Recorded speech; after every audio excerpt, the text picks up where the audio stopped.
Hi you guys! Today I'm going to show you how to control the f-stops on an iPhone. Before we begin, what is an f-stop and how does it affect photo quality? Well, traditional cameras create a blurry background using a narrow depth of field influenced by factors like aperture, sensor size, focal length, and subject distance. Aperture measured in f-stops is a key factor. A wider aperture, lower f-stops, narrows the focus area, creating more background blur or bokeh. iPhone achieves a similar effect through its cameras and software, determining the focus area and simulating bokeh by artificially blurring the background based on specific parameters. So now that you know what f-stops mean, I'm going to show you how to control them on your iPhone to help your photos. So have your phone on hand so you can follow along, and let's jump right in. Okay, so to start off, you're going to want to open up your camera. And then you're going to want to go into portrait mode, so you'll just slide over to portrait. And then in the top right corner, you're going to find that F, so you'll click that. And this is going to bring up a dial that you can move right or left. And you'll see here it shows the depth. So I'm going to use my hand as an example. And if I slide over to the very left, you're going to see that the background is blurred quite a bit. I'm going to slide over to the right. And it blurs that background less. Basically, it's going to include things that are farther in the background in that focus. So if I wanted to get myself in this shot as well, I would have that f-stop all the way to the right, so at 16. But if I wanted my hand to be the main focus,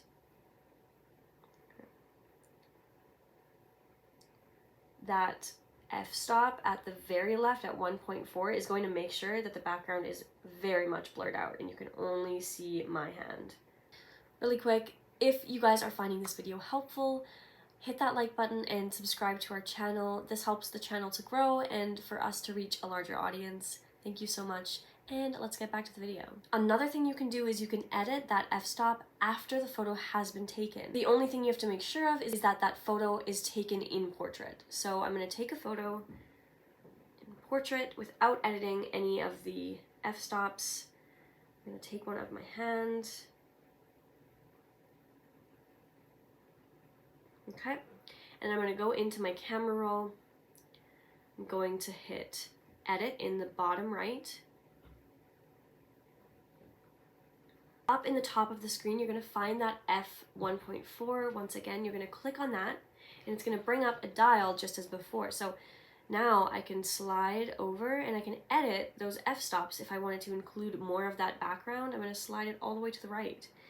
And if I wanted it just a little bit, I can split the difference and have it like this, or I can have that background completely blurred out.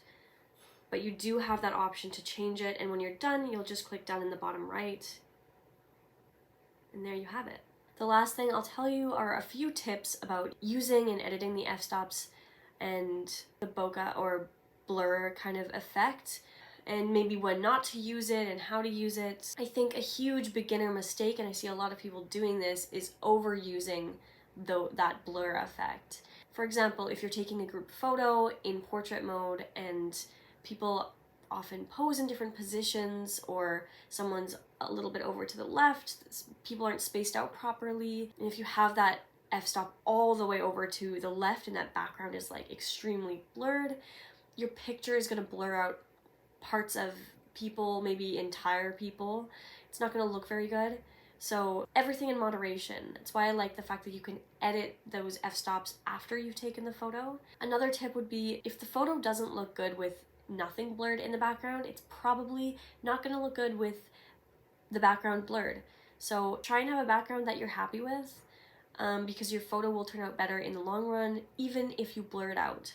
I think that having the bokeh really high can work for some photos, especially if what you're focusing on is super close to the camera, like that photo of my hand. I think that can work, but I do see a lot of people making the mistake of blurring out this beautiful background that they have just to make it look like their photo is like high quality, which isn't the case at all. In fact, having that bokeh really high can often ruin the photo. So like I said, everything in moderation. Now that you know how to edit those f-stops and you can use that dial to make it look how you want it to look, Now you're all set, and I think that your photos are going to look a lot better now that you know this hack. Alrighty, you guys, thank you so much for tuning in. I hope that you found this helpful and that you can use this information or pass it on to somebody else who needs it. Thanks again for tuning in, and I will see you guys in the next video.